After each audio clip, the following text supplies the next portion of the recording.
Hey guys, welcome back to a pro wrestling podcast with Matt and friends. I am here joined by pro wrestler Jeremy Prophet. Jeremy, what's going on, man? Matt, I'm glad to be here. I know that this is, I think, going to be episode number 2. Wish I could have been number 1, but better later than never. So that's okay, man.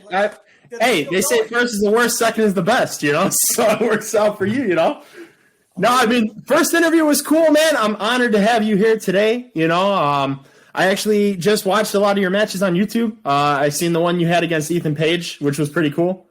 Ethan Page, that must have been a long time ago because he and I haven't been in the ring in, I'd say, easily well over 10 years. Yeah, I mean, I seen a match on there, man. It was pretty cool. Pretty cool. Yeah. I mean, him back when he was kind of just starting out in wrestling. I think I may have been one of his first, easily one of his first 50 matches. Which is totally awesome, way back in Ontario. Yeah, back in the day in Ontario. Yeah, I remember that, Ethan Page. There was a time where every time I would go and do a show when I started out wrestling in Ontario, this is like around 2007 or so, 2007, 2008, it just seemed like we'd always be getting paired up on shows together, he and I. So we had a lot of matches in a short span of time. Yeah, I mean, a lot of wrestlers come from Ontario, which is really cool. I've talked to, when I had my last interview, Vic was telling me how he trained in Canada, and he was wrestling with like Tyson Ducks and stuff like that. And I mean, have you ever been in the ring with any of those guys? A1, Tyson Dukes? Oh yeah, I wrestled Tyson Dukes. I had a hell of a match with him here up in Quebec, where I'm from. Great, fantastic match. I even teamed with him in Ontario, in Barrie, Ontario, in a match involving Val Venus, who was on the other side. It was Val Venus and Sexy Eddie against me and Tyson. I think the world of Tyson. I think he's a fantastic talent, one of the best guys I've ever been in the ring with. And that just speaks volumes to how good the talent is here in Canada. And it's kind of been my crusade to try to put as many eyes on them as possible because we don't have the same opportunities as the wrestlers in the States. It's not how it should be, but unfortunately it is what it is, but it's not what it has to be. Yeah, absolutely. And I get that. I mean, I think Canada, I have Fight TV on my app, and I watch, there's a promotion on there. I forget what it's called, but it's a Canadian website or a Canadian promotion. And I've watched a bunch of stuff on there. Tyson Dukes was on there, stuff like that. So it's pretty cool to watch him. A lot of people don't get to see his stuff as much when he's not in TNA from his earlier years in TNA. I just discovered you actually a couple months ago before I actually talked to you. It's very hard to follow independent wrestling and learn these people, especially when they're not in the states you're in. Yep. So it's very hard to do that. But, I mean, I want to say this, man. I mean, you're ridiculously talented. I think you're really good. And Sexy Eddie, actually, I think he's one of your old tag team partners, right? Yeah, we've been tag team partners. We've been rivals. Eddie is one of my best friends outside of wrestling. We were really close friends even before I got into wrestling. And, he's been one of my biggest rivals. We fought each other in, I'd say, easily 50 different matches. Been on the same team, been against each other. I enjoy beating on him every chance I get. He's one of my absolute favorite people to put a hurting on, to chop, to, just take a lot of liberties on him because he's a good friend and, he won't mind. And even if he does, too bad for him. Yeah, no, I get that, man. I mean, I wish I would have got that point. It was funny because I was talking on my last podcast, about 6 years ago, I actually tried out for pro wrestling myself. Ended up with a concussion my first day, so I never got to really do it, unfortunately, but the Rocket Paul Matthews was actually my name, which I thought was really cool, but I love talking wrestling. I love talking about your starts and stuff like that. I mean, how old were you when you started? I was 17 when I first started wrestling. So, okay. I wouldn't say I was anything of like a child prodigy, that kind of thing. But looking at some of the people I wrestle with now, though, there'll be people who will be older than me and won't have as much experience in wrestling. So I guess I did start younger than most. And I was just straight out of high school, right into pro wrestling. It's what I wanted to do. I didn't want to do anything else. It was just wrestling, and that's about it. Now, have you ever gotten a chance to do a show with Impact Wrestling, Ring of Honor, anything like that? Nope, even if neither. it's neither. Never did a show for either of them. I did Impact or TNA at the time back in 2011. Okay. I did their Gut Check. There's a fantastic video you can see online. This was in Plattsburgh, New York. And at the time we were I'd say about 30 guys there. And they tried us out in different things, doing some spots in the ring, doing some technical wrestling. They gave us each a match. and kind of followed us around and, had us talk and stuff. You can see a great video of that on YouTube, where I'd say a good 80% of the video is me just, pretty much running my mouth like I love to do and telling it like it is. And I really thought good things were going to come of it. I mean, that tryout, everyone loved me. All the people who were running it, D'Lo Brown, Jeremy Borash, Jeff Jarrett himself. Unfortunately, it's just a case of bad timing. It was a transitional period in TNA. And also at the time, and, this is a bit of an exclusive for you because I've never said this in an interview yet, and it kind of surprises me I haven't said it yet. But at the time, one of the main things that stopped me from getting hired was the fact that they didn't hire Canadians. I was literally told in those words when I, just kept pestering D'Lo and being like, hey, man, what's up? Why is it that you guys tell me I passed with flying colors? I blew you guys away when it came to my tryout. But now there's always these hurdles and these obstacles. And he's like, I have pitched your name for a few things, but it always comes back to the same thing, that being we're not hiring Canadians. So, I was more or less discriminated against by that administration. And I hold no ill will towards D'Lo because I do believe he was trying his best to get me a position in the company. And I do believe he would bring my name up, like he told me, in those creative meetings. He would pitch my name to the guys writing the show saying, hey, we got this kid that did Gut Check, was better than everybody.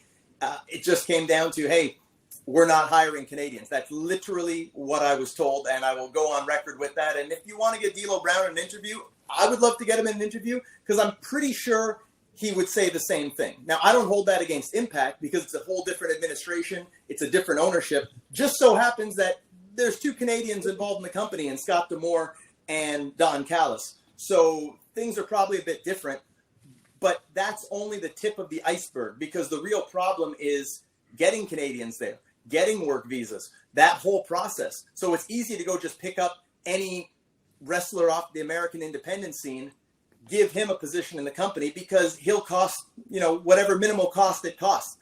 For a Canadian, you're looking at close to 10 grand, and that's 10 grand probably American. So that's a lot more money than, what it is. For an American citizen, it would be for us a lot more money because of the exchange rate. And then there's the possibility you get refused. So that money might just disappear. Now, for me, it's not a money issue. I've always said, I wish I could just throw money at this problem. I'd be happy to pay out whatever it would cost to get a work visa, but you need the backing of one of those companies to be able to endorse you, go to the American government and say, this person is going to be an exceptional talent that is going to do this job better than any American can do, because by definition, that's what it has to be. And you have to show, your low impact on the labor force and that you're going to be a good addition to the company. So they have to go to bat for you. And oftentimes that means pretty big fees to pay for the actual work visa. And then there's the legal fees to go along with that on top of it, because you need a lawyer to look all that over and to notarize it and whatnot. So it's a long, strenuous process. And that goes for any Canadian who even just wants to go work anywhere in the United States. I could go want to work on Blow's local indie, and the border has every right to stop me because I can't go there because my presence there, even if I'm not paid, is taking a job away from an American citizen. Anyone who has gone and wrestled in the United States without a work visa is taking the biggest risk because you can get banned. I know good friends of mine got banned 5 years, and that's 5 years of your life. You cannot set foot in the United States. You cannot even go there if you just want to go shopping. Like, that's what we face. So it's really not as easy for us here in Canada. It's not a level playing field. What I always tell people is it's really not much different than, the Negro leagues in baseball, where you had Jackie Robinson, who finally managed to burst open the floodgates and make it so that it didn't matter what the color of your skin was. What mattered was your talent. Yeah. Unfortunately, Canadians face a form of what I like to call systemic ignorance, which is that these big companies don't realize we can't just go and work all the big name independents and build our name for ourselves. So how are we going to get hired by a company like a Ring of Honor, like a TNA, if we can't go and perform in Maryland or in Nashville or wherever their shows are being done there in Tennessee? We can't go there. We can't even go and try out legally. So how are they going to know who we are? You can only learn so much about somebody watching a match on YouTube. You can see, okay, they're a good athlete, they're a good performer. You don't get a sense of what they're like behind the scenes. Is this person someone that has respect for the business? Is this someone who, can maybe be a good presence in a locker room? Is this a fun guy to have on a road trip? Is this someone who, outside of the ring, is as excellent as they are inside the ring. We don't get to rub shoulders with these people. So that's why it's ignorance. The reason you don't see more Canadians in these companies, and I'll even give you some examples, because a company like Ring of Honor, one Canadian in the company, unless you count Angelina Love, but she's pretty much Americanized by this point. MLW, they have no Canadian wrestlers on the roster, despite the fact that these companies have, obviously Americans, but Australians, people from the UK, Mexicans. Canada, actually much closer to these companies' headquarters than all those countries, not represented whatsoever. It's systemic ignorance. It's a system that's built, that's outdated in its mindset and in its execution. And the fact that Canadians are not being given any form of a equal playing field, we're not being given scouting, it's really just to the detriment of those companies, but especially to the detriment of the great talent in Canada who aren't being allowed to excel to the next level, myself included. And I have to agree with that too, because, I've been a fan of wrestling my entire life. And like you said, I mean, you don't see a lot of Canadians in wrestling. I think WWE has the most, and they don't even have that many. No. And I'll go one further on you. All the ones that have made it off of their accomplishments outside of Canada, specifically in the United States. Now wrap your head around that one. I mean, that's rough, man. I mean, that's rough for sure. I'm living it. I'm living it, man. This is what I eat, breathe, and sleep every single day. I wake up in the morning. It's the first thought on my head. It's the last thought when I go to bed at night. And what can I do to keep getting the word out there? That's why I'm so thankful for people like you to give me a platform to talk about this. Because, look, I never wanted to be an activist. I never wanted to be a politician in the wrestling sense or in the real world sense. But it takes someone with the gumption and the temerity to be able to address these issues and articulate it in a way people can understand, to realize that Canadians deserve a chance. I get a lot of guys online. I'll go back and forth with them. They'll say, oh, well, you just got to find another way. You just got to work hard. And it's not that simple. It's how do you work? How did people ages ago, my ancestors worked their way out of slavery. You don't just work your way out of that. The system has to change. And that's what the issue is. People are wrestling has become so, it's become so jiggy these days now. It's everyone's getting paid. There's so many jobs. It's not that way in Canada. It's worse than it's ever been. Everyone's going around, big smile on their face. Everyone's posting about, oh, they bought their new car and wrestling has done this. And wrestling has not done anything for us here, especially with COVID. But in the long run, we're just not being looked at. We're not being treated equally. We're suffering here. And that's the reality I try to bring. I'm not going to do these interviews and talk about how great my career is or how happy I am. I'm not a happy person, and I reflect a lot of us here in Canada because we're not getting those opportunities. But eventually, we keep going at this. We keep getting the word out there. Something has got to give, and I ain't giving up on myself, and I ain't giving up on my fellow countrymen. No, I get that, man. And like I said, I mean, I watched a lot of your stuff on YouTube. I'm going to say this right now. Like I said, I think you're a ridiculously talented wrestler.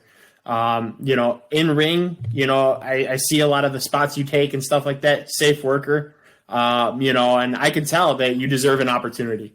With how Impact is right now, like you said, Scott D'Amore backstage, Don Callis, stuff like that. They gave a little bit of a platform for a guy like Ethan Page to come out there and do his thing.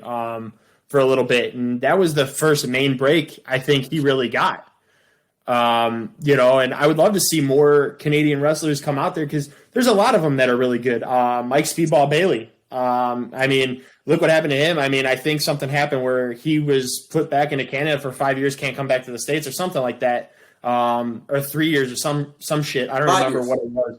5. Yeah. So, it sucks because you don't see many Canadian wrestlers out here. You don't. And I think a lot of WWE's top talent, like Edge, like Christian, like Trish Stratus, like they came from Canada. Chris Jericho came from Canada. And, these wrestlers, they got a spotlight to shine. And I think the wrestling world as a whole, especially like WWE, they're doing all these NXT branches. They're doing ones in UK, they're talking about they're doing one in India soon. They're talking about possibly doing another NXT main show. Why not do something in Canada? Give guys like you a chance, I mean, I would love to see more guys from Canada get that spotlight. Well, what I would say is this. Now, I don't know for sure what their reasoning is. We got an episode of Joko in the Ring drop in. Again, I don't know when you're going to put this episode out, but I get the impression it's coming out Friday. Tomorrow, yep.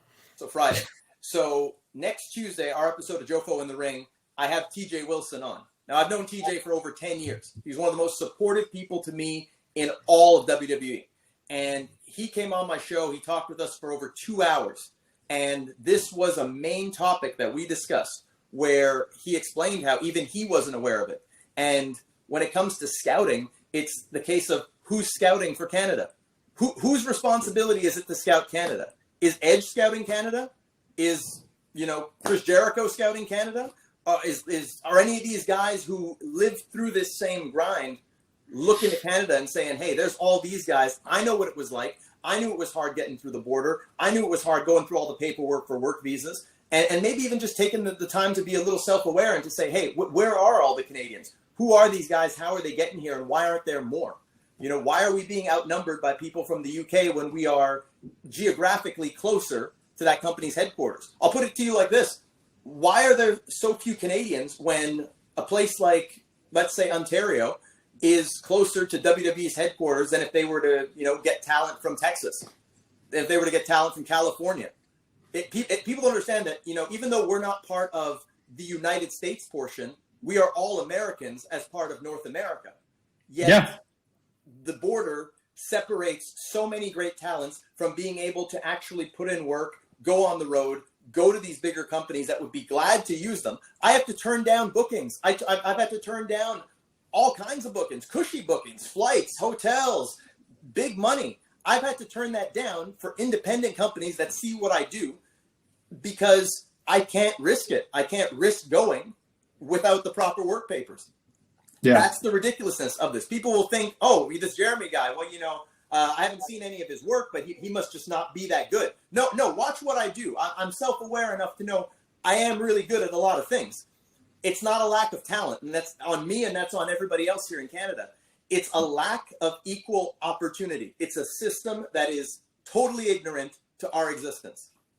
Yeah, I mean, that's really sad to say that. I mean, you like you said, a solid point. I mean, Canada's right in North America. I mean, it's right there. I myself am literally 30 minutes from the border.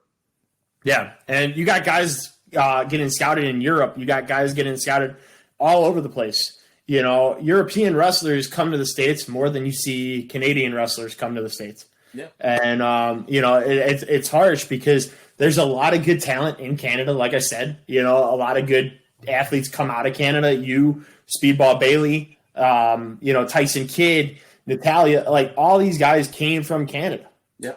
And, they don't get as much platform to show. And it's sad because you guys are just strict to YouTube because you get people that take videos off their phones and post it because you don't get those chances like everybody else does. It's exactly that. We don't have the same playing field. And if we did, we'd be putting a lot of guys to shame. It's like I always say about me, I don't want to toot my own horn, but if you want to take the top wrestlers in the world, take all the top wrestlers. And I look at myself and I say, how many of them bring as complete of a skill set to the table as I do? How many guys can rock the mic, cut a sick promo, right off the top of their head, no need to practice on anybody, anytime, anywhere? How many guys look the part in the gym every day, dieting every day? I always say if somebody missed one day at the gym, then clearly they haven't worked as hard as me because I don't miss any days. Even with gyms closed, and very strict COVID lockdown that we're under here in Quebec. Then when it comes to the in-ring, the aerial ability, the technical ability, the brawling, the viciousness, the psychology. I would put myself up against anyone in this world, and I would not be the worst performer in any of the top companies. So I always say I'm the run to the litter because just like me, there's hundreds of guys just as good, maybe even better. Unfortunately, nobody's looking. The scouts are not paying attention to Canada. And what can I say? Everyone has their favorites. So I really just think that's what it comes down to, is that the guys in the positions to hire talent have their favorites. They have people they've crossed shoulders with, people who send them Christmas cards and birthday wishes and these kinds of things. We don't get those opportunities to even meet these people and rub shoulders with them, let alone on a weekly basis on independent shows. So that's actually what's hurting us more than the actual in-ring ability, because let's face it, good is a subjective thing. We can watch the same wrestler, you and I may think the guy's great, you might think he's terrible, or vice versa. Good is subjective, but the fact is everyone should be getting an opportunity, and that's either an opportunity to succeed or fail. We're just not getting opportunities. I know I'm not. And you just said it's another solid point. Everybody's views on every wrestler is different. Like I said, I've been a fan of it pretty much my entire life. And, like a guy like Braun Strowman, he's a big dude. Do I think he's a great wrestler? I don't. And there's a lot of people that have a bigger view on that and say, no, Braun Strowman's awesome. But I think a guy like a Big Show had more in-ring skill than a guy like a Braun Strowman. Back in WCW, early days of WWF/WWE, Big Show had that talent. Of course, now he's getting older. He's slowing down. He can't go like that. And people are like, all right, get him out of the ring. I agree. But, guys like that, I will shit you not. I'll talk about wrestling. I'll judge it. And you made a solid point. There's not a lot of wrestlers that will sit there and be good on the mic, good in the ring, have the look, have the athleticism, work out, all this stuff. You're comfortable, obviously, on the mic. You're obviously comfortable talking. You're in front of other people. You have your own podcast. You do wrestling. Obviously, it's something that you really work well at. And that's one main thing to me is in wrestling, you have to be able to talk. If you can't talk, you're not going to do well. Yeah, you're not going to draw money. You got to sell tickets. You got to make people want to see the match. And then you also got to deliver. You got to have both of those. You got to be a salesman and you got to be a delivery man. You got to be able to deliver the goods when the spotlight's on you. Because if you talk people into the building and they come to see you and they're disappointed, they ain't never going to pay money to see you again. So that's what it comes down to. My skill set is just, the realization that you need to have all those things as a wrestler. But then it's frustrating when you see people who are good at maybe one thing. They're just a good promo. They're just a body. They're just an acrobat. And that's what I say about Enzo Amore. Dude was awesome on the mic. Awesome. But in ring, was he great? He could have been a lot better. But dude was awesome on the mic. And he sold merch because of solely how he cut promos. Yeah. Now imagine, not to cut you off, but imagine if Enzo Amore were jacked to the gills and an amazing high flyer and a great brawler and could take amazing bumps and make everybody look good. Imagine if he was the whole package. This guy got by being more or less just one thing. Power to him. He made a good dollar for himself, but he was just good at one thing. That's why if the scouting were a bit better, they'd see there are guys in Canada who are good at many more things. Guys like myself. I can only speak for myself because I've lived with me for my entire life. But when it comes down to it, I'm not a one-tool player. I never will be. Right. And that's the thing, man. I shit you not. Like I said, I tried out for pro wrestling. I used to cut mirrors in the promos in the mirror all the time. I would do that. I would pack a pretend suitcase. I had this whole thing going, man. I loved it. And you know what? If you can't talk on the mic, you can't feel comfortable, you're not going to make it in pro wrestling because that's a big reason that you're there. Look what happened to a guy like John Morrison. Look what happened to Shelton Benjamin. They left WWE because the rumor was they couldn't cut a well enough promo. And that's what it is you start getting to that point and you start getting those solo pushes in wrestling and you don't have somebody to carry your back. So when Enzo and Cass were together, Cass could wrestle, but he couldn't talk on the mic. Enzo couldn't wrestle, but he could talk on the mic. So they paired them together. But guys like you guys, like Ethan Page, Bailey, Trish Stratus, stuff like that. I've listened to you talk. I listen to you cut promos on your YouTube matches and stuff like that. And like I said, I don't see why these guys don't give Canadian wrestlers a chance because I would love to see you on even like OVW, even if it's something like that, man. I watch OVW every week. I check it out every week, and stuff like that gives people platforms to try out too. But it sucks, man, because like I said, there's a lot of Canadian talent, like you said, that is up there, and they can't get even a guy to come out there and check you guys out. No. They can't get any kind of a scout, which is really sad. And When I post this on Twitter, I'm gonna tag some promotions and say, like, you guys need more people out there, because it's always appreciated when anyone does that. And yeah, scouting is the answer, because let's face it, it's either go big or go home. OVW, I don't think they have the pull to be able to get anyone work visas. Otherwise, they probably have a few Canadians there that aren't just Canadians flying under the radar. One of my good friends, Alex Silva, the first TNA gut check winner. Yep. He was in OVW. He was there on his own dollar, on his own dime. They didn't have a work visa for him. It was one of the reasons why when he won the gut check, you didn't see him on TV and you didn't see him, doing stuff right away, because they weren't prepared for that. They thought he was an American. This is the kind of discrimination that we faced as Canadians for years, and nobody talks about it. It takes this guy with 300 or so followers on Twitter to start making some noise about this. But, I don't care how many people follow me, because I'm a one-man army on my own. I'm going to make sure that this gets heard. And like I said, I've already taken the fight to tons of people, with TJ Wilson. I managed to get a mention on a recent Impact media call. Someone name dropped me to Tommy Dreamer and D'Lo in talking about how Canadians are not getting the same opportunities. Slowly, the dominoes are going to keep falling, and someone's going to have to take notice. Like I said, I always say this, it's that if you hear the people, you don't have to fear the people. And I don't care how much fear I got to put into those companies with this crusade. Someone is going to take notice. Someone is going to take me up on this. Hey, I'm happy to debate anyone from any company, anyone, anywhere, anytime. Anyone who wants to tell me that the scouting is not what I think, okay, fine. But be prepared for what I have to present to you, because I present the harsh reality. And the harsh reality is what people are living through here in Canada right now. Great talents not getting their day. And that's kind of rough, too. I mean, knowing a guy like Scott D'Amore is from Canada, it's kind of hard to even think and imagine that he doesn't even try to pull anybody from Well, I'll say this, Matt. In regards to Impact, I'm not too harsh on them, because if you look at Impact, it's pretty much all Americans. They're not bringing in anybody. So there's no one from the UK. There's no one from Australia. There are people who are in America, and that's all they can use right now because of COVID. So I can't say, hey, Canadians aren't getting a chance. It's only Americans. I can give them a pass on that. And they do have some Canadians there. But a company, let's say like Ring of Honor, where they have TV here in Canada, they have come here before. What reason is there why they have tons of Australians, tons of people from the UK, but only one Canadian? Where's the sense in that? I just want equal representation on an international basis throughout all companies. And I think that would be a fair way. Treat Canada like another country. We are another country, even though we share the continent. But why have more Mexicans than Canadians? Why have more people from the UK? Why not have just as many when we're a neighboring country? But y'all are not looking at us.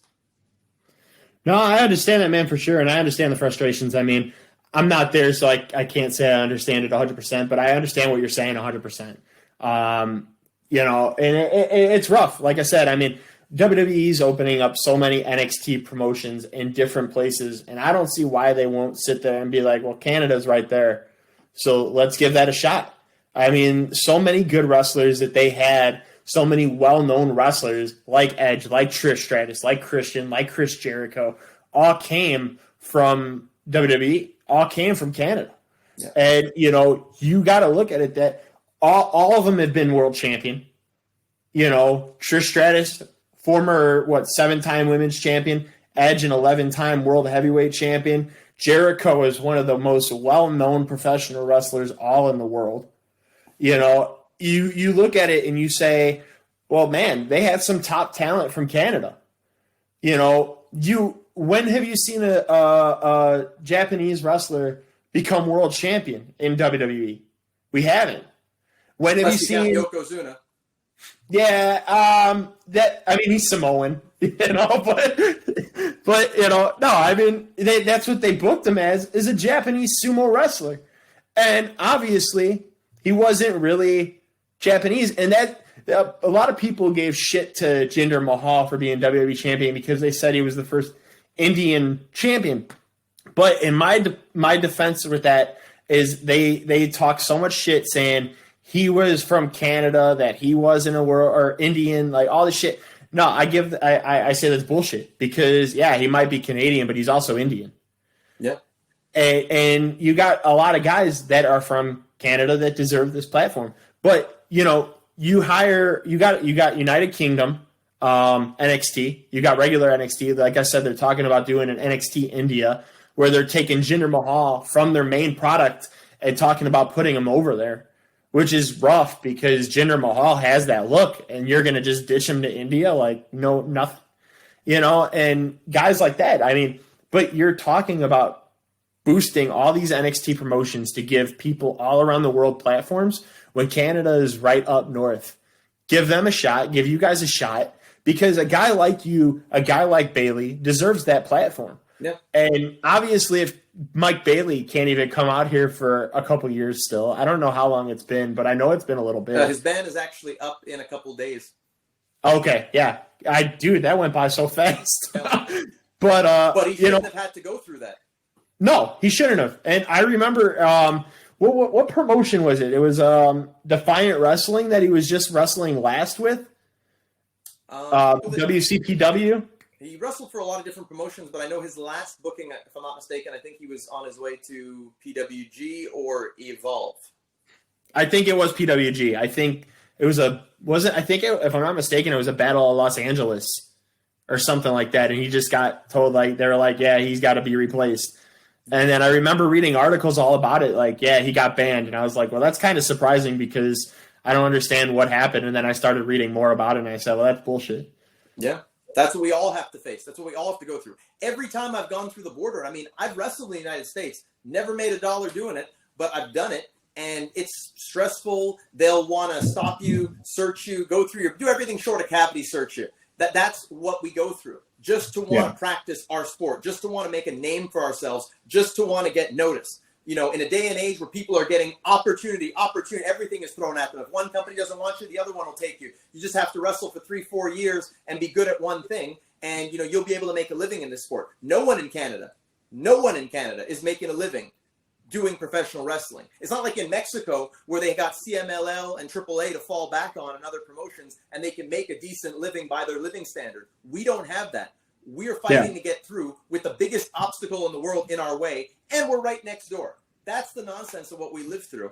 And, you know, I'm optimistic, but it's something that somebody else, it shouldn't have been this guy with 300 followers that is the one to be the loudest voice when it comes to this. But it doesn't matter how big you are, how small you are. It's the fight that you have in you. And if you're willing to fight till the bitter or sweet end, then you will get there, and you'll make sure that you're heard one way or another. And it's cool, man, because somebody like me, somebody like Straight Talk Wrestling Podcast, you know, stuff like that have had you on the show, have literally sat there, and they're, you know, somebody like me will always push to get you guys a chance because, you know, like I said, my first interview with Vic, he was telling me about how he almost was there, but life got in the way and something happened. He's only looking for that opportunity now, and nobody's looking at him, which is sad because, I mean, if he was almost there and life got in the way, you know, you guys would obviously, you know, say like, all right, well, let's give him a chance. Guys like you deserve a chance, and you guys aren't getting that opportunity. I've seen so much independent local wrestling shows like Black Label Pro Wrestling in Crown Point, Indiana, and they give guys a platform sometimes, not always, but they give, I think, more people I've seen come in there that I've never seen on any other platform before. And I've seen them there, and I'm like, dude, this dude was cool. Like Kevin Koo, who's a part of Violence is Forever with Dominic Guarini. I don't know if you ever watched them, but they're in MLW right now. But, you know, I never heard of him until then. And now he's in MLW, and he's got a bigger platform. And I would love, like, even if it's stuff like that, like independent shows, like, but are like borderline bigger, I would love to see you guys get that opportunity. Unfortunately, we can't because of the work visa situation. Not going to happen. It's that's rough, man. Because it just won't happen. It's a corrupt system. It's a broken system.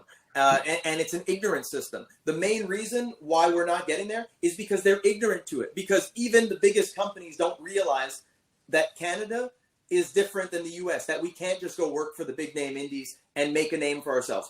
Even, I'll give you this, and this will be my last example because I am a little pressed for time. But even a company like WWE, where the protocol is we take people as extras, we evaluate them, we give them maybe a week-long tryout in Florida, and then we hire them. So how are we getting the same opportunities when they come to Canada maybe once a year, once or twice a year, once in the East, once in the West, if we're lucky? I knew guys when I was working in New England, they get 5-6 tryouts per year. So the ratio is like 5-1 to us. We may get one shot. They may never see us again for another 2 years, not because they don't want to, just because they don't come here with their touring schedule. So we've not been getting these opportunities since the freaking dawn of time.